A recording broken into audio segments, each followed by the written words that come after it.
How did I come up with Alchemix? Not too long ago, I was producing a record at East West Studios in LA. The artist, who I'll just call him Johnny, we came back from this 2-week break, get in the studio. Johnny comes up to me and just gives me the biggest bear hug. He's like, Joe, and he hugs me and he's like so excited and up in my face. He's like, I wrote the most amazing guitar solos. You are going to be so proud of me and so stoked on what you hear. So after I kind of calmed him down a little bit, I looked at him and I said, Johnny, I am so stoked and I can't wait to hear this part. Like I was legitimately like excited to hear what he came up with, because this song was actually one of my more favorite songs on the record. So we get in the studio, we get the guitar amp set up, we get his guitars out, and we get our tones. I got the microphones on, everything's screaming, tones are just kicking ass. We run through it a few times, and he was right. I mean, the parts were they were epic. So we got the takes down. We didn't get them completely all the way down, but we got them down enough to where we had enough to like listen to. And I ran the song back from the beginning all the way to the end. And after listening to it a few times, I started to realize that although the parts were really good, maybe there was something better that could be there. From what he had worked on and brought back, I knew that he could dig deeper and bring something more to the table that actually took the parts from where they were, which was epic, and put them up higher. So I sat there for a second, and then I turned to him and I said, Johnny, these parts are really, really good, and I'm super stoked. Like, great job.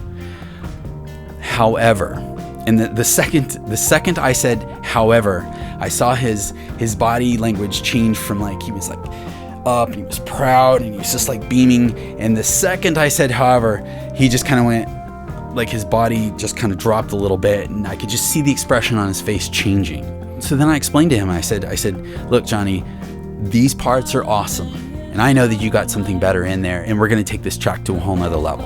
And he literally just, from when he just dropped, he went, and his head dropped down, his whole body language, he just slunk back in his chair, and he was bummed. So when you're producing a record and you end up in a situation like that, you got to think fast. My mind started like trying to figure out what I was going to do, and so I turned to him and very compassionately, with a lot of empathy, I said, look, Johnny, why don't you take a few minutes, leave the room, go for a walk, get some water, clear your head, do whatever, go sit outside, and just kind of regroup. And when you come back in, let's talk about what we're going to do. And he just kind of looked at me and just, shook his head and just kind of walked off.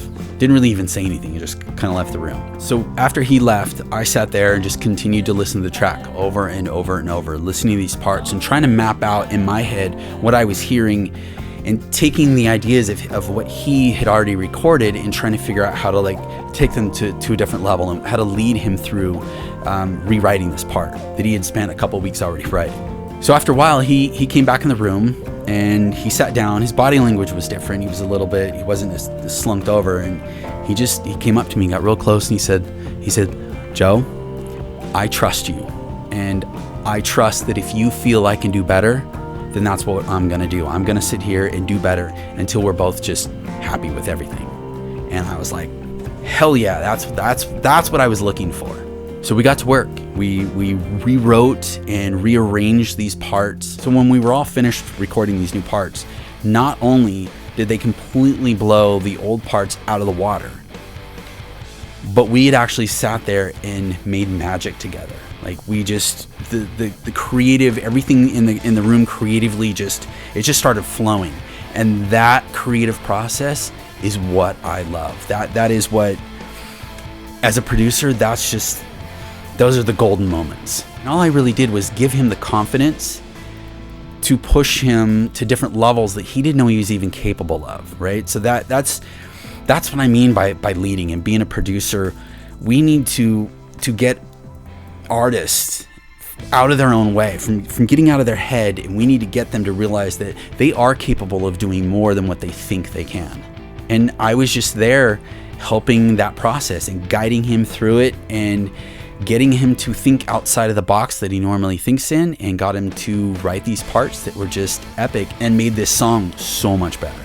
So after we got the parts recorded and we listened back to the track a billion times, put it up on the main speakers and just cranked it up and just were sitting there just rocking out, he sat back and he just had this look on his face. And then he looks at me and he goes, "How did you do that?" And I got like kind of confused. I was like, what do you mean, how did I do what?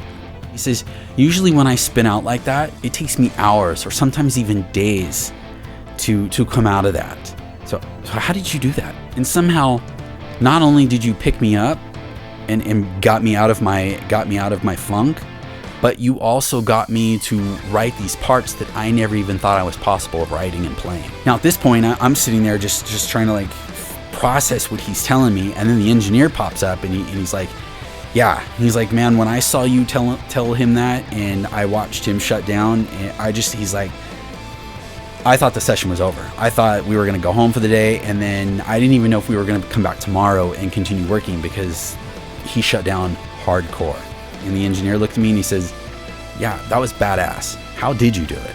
So as I sat there in the studio and I'm just like explaining my process and like how my mind works and how I know I need to approach these kind of situations, I realized that I know a lot more about psychology and how humans work than I realized. That all these subtle yet extremely effective techniques made me a better producer because I had a better understanding of the human condition and how the creative mind works and how to bring people out of their spin outs and their shutdowns, because I truly know how fragile the creative spirit can be. So as I left the studio that night, my brain was just swimming. It was just all these thoughts were going through my head about like what I discussed and all the techniques and everything. And I just sat there thinking, if only I knew all of that when I first started out, I would have been light years ahead of my peers. Because as producers and engineers, when we're first starting out, what we really focus on is the technical aspect. We focus on microphones, miking techniques, EQs, compression, how to use the boards. It's all technical. And we don't really put much attention into the actual how do we produce records from the psychological side, from the emotional side, from really digging in. And that's how I came up with the idea of Alchemix, like the philosophy of creating studio magic. And not with expensive gear and microphones and vast amounts of plugins, but with connecting with the artist and creating the right environment for the creative process to happen, and to allow the artist to explore, push themselves, and become better. Because at the end of the day, if I produce a record with a musician and they don't leave the studio being better than they were when they came in, then I feel I failed my job. So then over the following months, I just started kind of formulating like a process, and I called it Alchemix. It's like a play on the word alchemist, or, from alchemy. It's like creating magic out of nothing. So that's the philosophy. It's that process of creating records. I mean, when we come into studios and we sit down, we're just channeling the creativeness out of the universe and putting it down so that we can listen back to it. I mean, it's amazing. It's the creation of art. And Alchemix is that community where serious studio owners and producers and recording engineers can come together through our weekly group sessions, and I help you learn how to create more productive and memorable recording experiences.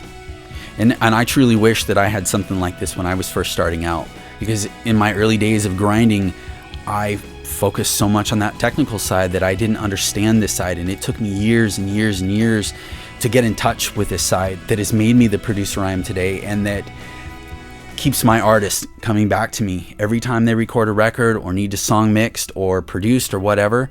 Everybody always comes back to me because I bring something to the table that most other producers don't bring to the table. I mean, because especially these days with plugin, everything is just so almost plug and play, that this part of the process that I've gotten really, really good at is what separates me from other engineers and producers. Now I want to give you that knowledge to help you become better engineers and producers. And I know that after you become a member of Alchemix, you too will have greater control in the control room.